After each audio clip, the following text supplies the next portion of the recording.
C'est toujours dédié pour la réfouachement de Yosef Ben Victoria Bezrat Hashem. On continue les lois du tzitzit. C'est mieux de porter et le talit katan et le talit gadol, donc le grand talit et le petit talit qu'on porte sous les habits, blanc, entièrement blanc. Pas obligatoire. Les frères Ashkenaz, eux, ont la coutume de mettre il y a des lignes noires comme ça. C'est permis. Mais c'est mieux, nous, la coutume du Sfaradim, c'est mieux que ce soit entièrement blanc. De toute façon, le blanc, c'est une bonne couleur, le noir, c'est une mauvaise couleur. D'après la Kabbalah, il ne faut pas porter de fil noir. Bon, nous, on ne fait pas très attention à ça parce qu'on est habillé presque complètement en noir. C'est un peu foncé, la vérité, hein, ça aussi. Mais on porte du noir. Le chapeau, il est noir d'habitude. Le Ben Ishraï, qui est un très grand kabbaliste, plus grand kabbaliste farad des derniers siècles, lui, il est en contact avec des communautés juives d'Inde. On voit beaucoup de responsables qui reçoivent de Bombay, de Calcutta, d'accord. Il y avait des communautés, il lui a envoyé les questions à Bagdad. C'était le seul grand rabbin qui avait dans la région entre l'Inde et l'Irak.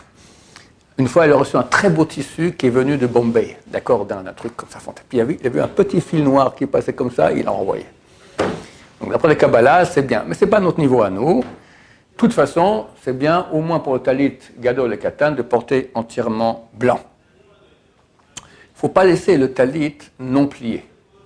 Il y en a qui ne veulent pas plier le talit Shabbat, alors il laisse comme ça toute la journée non plié. C'est pas bien, c'est interdit. Il faut le plier. Mais il y en a d'un autre côté, on peut pas. C'est pas bien de plier un talit sur ses plis pendant Shabbat. Alors qu'est-ce qu'on fait? On le plie pas sur ses plis.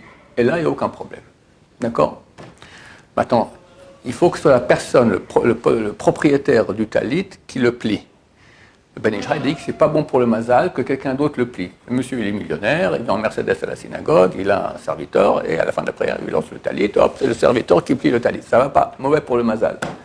Maintenant, chez nous, c'est pas courant, mais quand c'est courant, et ça, à chaque fois, je fais attention à ça, je dis aux gens, pas chaque fois, mais souvent, au mariage. Le khatan, il a cassé le verre de vin. Pling, il y avait le talit au-dessus. Tac, on range le talit, tout le monde se met à danser avec lui, et le talit, qu'est-ce qui se passe? Quelqu'un vient et fait la mitzvah de plier le talit du khatan. Mon cher ami, c'est pas bon pour son mazal, c'est son jour du mazal aujourd'hui, le mariage. Tu commences du pied gauche. Et oh, khatan, viens, plie ton talit. Faire attention à ça. On peut dire ça au nom du Ben Ishraï, d'accord? Écoute, ça c'est des choses magiques, on ne sait pas pourquoi. Il y a toutes sortes de choses magiques dans la Torah, ouais, il faut savoir. Ça correspond à des choses qu'on a vu l'autre jour, que le talit correspond au Ramekif, la lumière qui entoure. Pourquoi il faut plier? C'est tout correspond à, d'accord? Maintenant, on ne sait pas comment ça fonctionne là-bas, donc on ne sait pas, on peut expliquer le pourquoi. Celui qui sait comment ça fonctionne, il te dira pourquoi. C'est bien, quand on regarde les tzitziot, les fils, d'imaginer dedans un fil d'azur. Normalement, cette mitzvah se fait avec un fil d'azur. On n'a plus cette encre. C'était une encre qui est providée d'une sèche qui s'appelle le chilazon, qui montait une fois tous les 70 ans. Elle monte dans la mer, hop, on les pêchait. Ça valait beaucoup d'argent d'ailleurs. Et le Talmud, il maudit celui qui met une couleur qui ressemblait, avec kalaïlan, ça s'appelait. Ça ressemblait, mais ce n'est pas le fil d'azur, c'est pas le chilazon, ça coûte beaucoup moins cher. Les gens mettaient comme si, mais ce n'est pas valable. Donc il fallait de cette sèche-là, cette encre de cette sèche, qui montait une fois tous les 70 ans. Et lorsqu'il y a eu l'exil de 70 ans, la sèche, elle est montée. Il n'y avait plus personne en Israël, plus personne ne savait. Quand ils sont venus, ils ne savaient plus que c'était. Jusqu'aujourd'hui, on ne sait pas c'est laquelle. Il y a quelqu'un, la mort de Rogine, il y a un siècle qui a fait beaucoup de recherches, et a dit, voilà, j'ai découvert c'est quelle sèche, c'est elle. Et beaucoup de gens, depuis, donc, ils colorient un des fils en azur. Mais tous les grands de la Torah, moi je suis Rabbi Yashik, j'ai vu ce livre-là, sur le Trélet, et d'autres. Il n'y a aucun grand de la Torah qui a porté un fil bleu. Aucun. Les Sfaradim, les Ashkenazim, ça n'existe pas. Que Breslev, d'accord? Breslev, mais ils n'ont pas de grande Torah, d'accord? Le grand Torah, c'est Rabbi Nachman, qui est mort il y a 250 ans peut-être. D'accord? Et le Rabbi Sion, il dit c'est interdit. Pourquoi? Il dit, les grands qui étaient avant toi, ce n'est pas des nuls, ils n'ont pas mis. Toi, tu mets, c'est une chouspa, c'est un manque de conséquences de kavod pour les générations passées. Bon, c'est le seul qui est interdit. D'autres disent, on n'a pas l'habitude. En tout cas, nous ne le portons pas, moi-même, et je vous dis, tous les grands de la Torah, il n'y a aucun qui porte cela. Parce qu'on n'est pas certain à 100%, et même si on était certain, les grands avant ne l'ont pas fait, qu'est-ce que toi, tu es mieux que les autres? Viendra Mashiach bientôt, on le rapportera à merci Hachem. Néanmoins, Rabbeinu Hari, la Kabbalah dit, bien qu'on n'a plus le fil d'azur, mais la lumière du fil d'azur, elle existe toujours, la lumière spirituelle. Donc il dit, c'est bien d'imaginer le fil, c'est le fil qui entoure, d'accord? De l'imaginer on regarde, on l'imagine en couleur d'azur.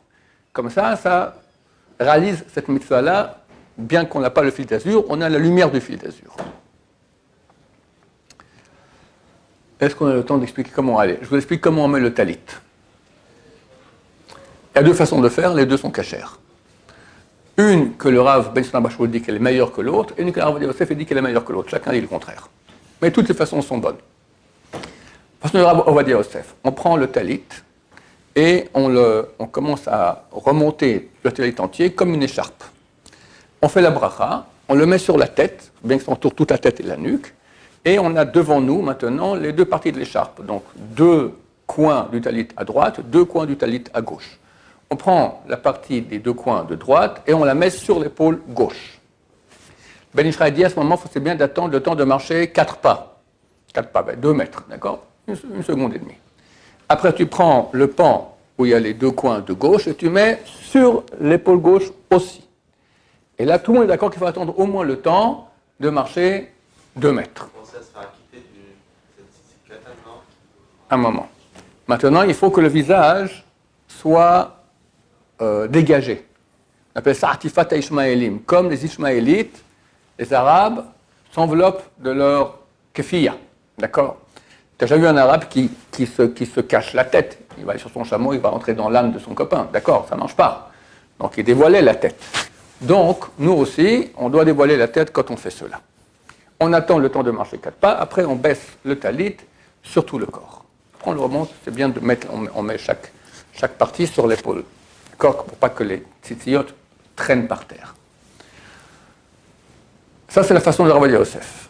La façon de Rabbi Yisraël Abba Shaul, et les deux sont d'accord qu'on peut faire comme les deux. Mais ils préfèrent faire. Alors Rabbi Yisraël Abba Shaul lui dit non, c'est mieux d'abord de s'entourer du talit. En fait, on doit faire deux choses. On doit s'entourer entièrement du talit et on doit les tatef comme dit la bracha, d'accord, la bracha, les tatef betzitzit, de s'envelopper comme l'ishmaélite. Donc on s'enveloppe aussi. Et c'est deux mitzvot.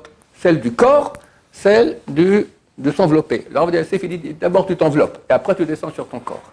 Alors, il dit le contraire, d'abord tu t'enveloppes le corps, tu fais la bracha, hop, tu mets sur tout ton corps, après tu remontes derrière toi le talit jusqu'à ce qu'il soit comme une écharpe ici, et tu fais la même chose. La partie droite sur l'épaule gauche, tu attends le temps de marcher 4 pas, la partie gauche sur l'épaule gauche, tu attends le temps de marcher 4 pas, et tu redescends tout, et c'est bon.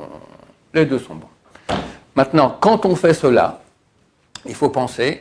Ce qui est écrit dans la Torah, Man tizkeru v'asetem kol mitzvotai, vous ferez cette mitzvah de tzitzit pour que vous souveniez et fassiez toutes mes mitzvot. Donc quand je pense ça, je fais la mitzvah de tzitzit pour me souvenir des tariaq mitzvot, des 613 mitzvot. Il y a certaines mitzvot que c'est bien de penser pourquoi on les fait. Les tfilin, le tzitzit, la souka, la matzah, pour ce que je me souviens. D'accord? C'est important de penser pourquoi on fait la mitzvah. Maintenant. Le talit katan, je ne sais pas si on va aujourd'hui expliquer, dans quel cas on peut faire la bracha dessus. Si on peut faire la bracha, alors il y a deux façons de faire. Le mieux, c'est aussi s'envelopper, comme on fait avec le grand talit gadol, avec le petit aussi, on s'enveloppe en tout petit comme ça, et on fait la bracha, les tatef betzitzit. Mais il y en a qui n'ont pas le temps. Moi, très souvent, ça me casse les pieds de faire tout le machin comme ça, j'avoue, d'accord, bien que c'est mieux de le faire. Alors, je le mets directement. Là, on fait une autre bracha. Al mitzvat tzitzit. Baruch Hashem Elokeinu melech haolam, asher kedeshanu b'mitzvotav v'tzivanu, al mitzvat tzitzit. Hop, et tu le mets. D'accord? On ne coupe pas les fils du tzitzit avec un couteau. Il faut éviter. Les dents, et actuellement, ils ont fait aussi maintenant des ciseaux en céramique. Donc, si on peut en obtenir un, c'est très pratique. Un talit qui est pas à nous. Je demande à Sassi, prête-moi ton talit. Je vous le prête. On ne fait pas la bracha dessus. On ne peut pas faire la mitzvah. Pour que la mitzvah soit faite, c'est marqué le mot lachem dans toute la paracha de tzitzit. Vaya lachem le tzitzit. Ce sera à vous. À vous, c'est à moi. Ça veut que ça m'appartienne. Je peux faire la mitzvah que si le talit m'appartient. Alors, qu'est-ce qu'on fait? Ou bien des fois ici, il y a des gens qui viennent à la yeshiva, ils n'ont pas de talit. Alors, je leur donne un talit de la yeshiva. Mais je lui dis matana, ou le mien. D'accord? Je lui dis matana amnat larzir. C'est un cadeau, à condition que tu me le rendes. Si tu ne me le rends pas, ça reste à moi. Si tu me le rends, il est à toi, maintenant pour faire la mitzvah. Et quand tu me le rends, c'est bon. Donc, tu as pendant un certain temps, je te l'ai donné en tant que matana, cadeau, ça t'appartient. Et là, il peut faire la mitzvah. Mais prête-moi ton talit, tiens, je te le prête, on ne fait pas la bracha, on ne fait pas la mitzvah, rien du tout. Maintenant, si un kohen il veut monter faire la bracha, il n'a pas de talit, il dit prête-moi le truc, il n'a pas besoin de faire la bracha, il le prend, il le met comme ça. Il dit quelqu'un veut monter la Torah, il veut qu'il ait un talit, il peut monter comme ça. S'il le prend pour faire la mitzvah, alors il faut dire, tu me donnes ça en tant que matana, cadeau à condition que je te le rende. Et là, il peut faire la bracha, c'est bien qu'il fasse la bracha pour faire la mitzvah. Un moment. Maintenant, dans les synagogues, il y a des caisses ou des tas de talits, d'accord? On peut les prendre. Il faut juste vérifier qu'ils soient cachers, parce que des fois, c'est des talits déjà qui sont en voie de décomposition, d'accord? Mais s'ils voient qu'il est cachère, vu que ça a été mis là-bas pour que les gens fassent la mitzvah, donc on peut le prendre, il est à nous. C'est les gens qui ont mis ça là-bas, on fait pour qu'ils fassent la mitzvah, et c'est comme s'ils te le donnent le temps de faire la mitzvah. Oui, tu avais une question. D'accord, voilà. J'ai une question. Oui. Ça arrive parfois dans les synagogues, un chatz qui est en manche courte et qui met un talit pour cacher ses bras. Ouais. Il ne fait pas la bracha pareil. Il met juste le talit. C'est mieux qu'ils prennent un talit si c'est celui de la synagogue. S'ils prennent un privé, c'est compliqué, parce qu'on ne sait pas si le privé est d'accord ou pas. Le mieux, c'est qu'ils prennent un talit de la synagogue, et là, ils fassent la bracha dessus. C'est mieux. Ok, on va s'arrêter ici. La prochaine fois, on parlera du talit katan, quelles mesures, qu'on fait la bracha, etc. Baruch Adonai, l'olam, amen va amen.